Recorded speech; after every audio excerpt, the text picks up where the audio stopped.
ঘরের যে কোনো একটা অংশ যদি অগোছালো হয়ে পড়ে থাকে তাহলে নিজের কাছে এত পরিমাণ আনইজি লাগে যেটা বলে হয়তো বা বোঝানো যাবে না।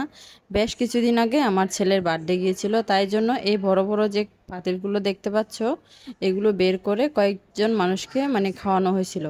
তো প্রতিদিন যে কড়াইতে রান্না করি সেগুলো হচ্ছে মিনিমাম 7 থেকে 8 জন মানুষের ডেলি আমার রান্না করতে হয়। তো সেগুলো দিয়ে তো আর যে কোনো একটা ওকেশন সামলানো যায় না, যার কারণে এই স্টোররুমের পাতিলগুলো বের করতে হয় যে কোনো সময়। তো তখন বের করেছিলাম, আর সব কিছু এত পরিমাণ অগোছালো হয়ে পড়ে আছে যে কাজটা কখন করব কোনোভাবে আমার ঘুম হচ্ছিল না। তো তাই জন্য শেষমেশ ভাবলাম যে না, আজকে আমার যতই কাজ থাকুক না কেন, আজকে আমার মনে হয় আমার এই কাজটাই আমার কাছে অনেক বেশি বড় কাজ। তো তাই জন্য সকালবেলা ঘুম থেকে উঠে স্নান করে পুজো দিয়ে নিয়েছি। এরপর হচ্ছে রান্নাবান্না কি করব সেটা চিন্তা না করে এই স্টোর রুম নিয়ে আমার পুরোটা দিন চলে গেল।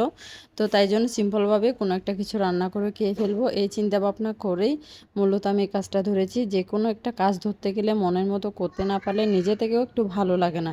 তো এই কাজটা যেহেতু ধরেছি একটু ভালো করে করার জন্য, টাইম নিয়ে করার জন্যই আজকে আমি তেমন কিছু রান্না করব না। তো এই কাজটা আমাকে ভালোভাবে করতেই হবে। প্রথমত আমি সবগুলো ভিতর থেকে বের করে নিয়েছি। এই যে একটা বাস দেখতে পাচ্ছ, এই বাসটা হচ্ছে অনেক বছরের। আমি সীতাকুণ্ড গিয়েছিলাম, মানে আদিনাথ না, সরি, চন্দ্রনাথ। তো সে চন্দ্রনাথ পাহাড়ে ওঠার সময় এই বাসটা নিয়েছিলাম।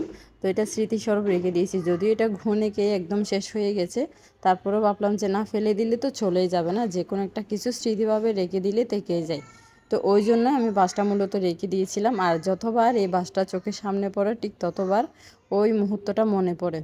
যাই হোক, তোমাদের সাথে কথা বলতে বলতে এদিকে আমার স্টোর রুমের সব কিছু আমি বের করে নিয়েছি। শীত যেহেতু চলে গিয়েছে, বাবা পিঠার ডেক্সিটা আমার তো লাগবেই না, যে সেজন্য আমি এটা একটা কালো পলিথিন করে রেখে দিচ্ছি, যেন এটা খুব সহজে চিনতে পারি। কারণ আগামী বছর শীত আস্তে আস্তে কড়াই পাই কিনাও সন্দেহ আছে, যার কারণে একটু মানে কালো পলিথিনে ফেঁসিয়ে রেখে দিয়েছি। নিচে দিয়ে এত পরিমাণ ময়লা জমে গিয়েছে যে দেখো, মানে দাগ সহ ইয়ে হয়ে গেছে। তা আমি প্রথমে একটু ঝাড়ু দিয়ে ঝাড় দিয়ে নিচ্ছি, এরপর ভালো করে সুন্দর করে মুছে নিব। তো সবগুলো জিনিস আমার গোছাতে অনেকটা টাইম লেগেছে, আসলে ভিডিওতে যতটুকু টাইম দেখাচ্ছি তার থেকে শতগুণ টাইম হয়তো এখানে লেগেছে।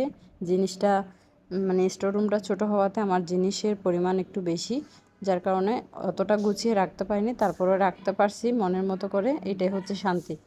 তো যাই হোক, আমার স্টোররুম গুছানো হয়ে গেছে। এবার হচ্ছে রান্না বান্না করার সময়, 1টা বেজে গিয়েছে, এখন দুপুরে রান্না কখন করব সেই চিন্তা তো মাথায় আছেই। তো এদিকে বেসিনেও অনেকগুলো জমে গিয়েছে, সবগুলোকে একটু ধুয়ে রেখে দিলাম। তার মধ্যে আমার শাশুড়ি মা ফ্রিজ থেকে একটা ইলিশ মাছ বের করে দিল। ইলিশ মাছটা অনেক দিন আগের, জানি না এটা খেতে টেস্ট হবে কিনা, দেখতে মানে দেখে বোঝা যাচ্ছে একটা একদম সাদা হয়ে গেছে। যেহেতু অনেক দিনে ভাবলাম যে এটা রান্না করে ফেলি। তো এটা কিছুক্ষণ আমি ভিজিয়ে রেখেছিলাম, ভিজিয়ে রেখে আইসটা ফেলে দিব।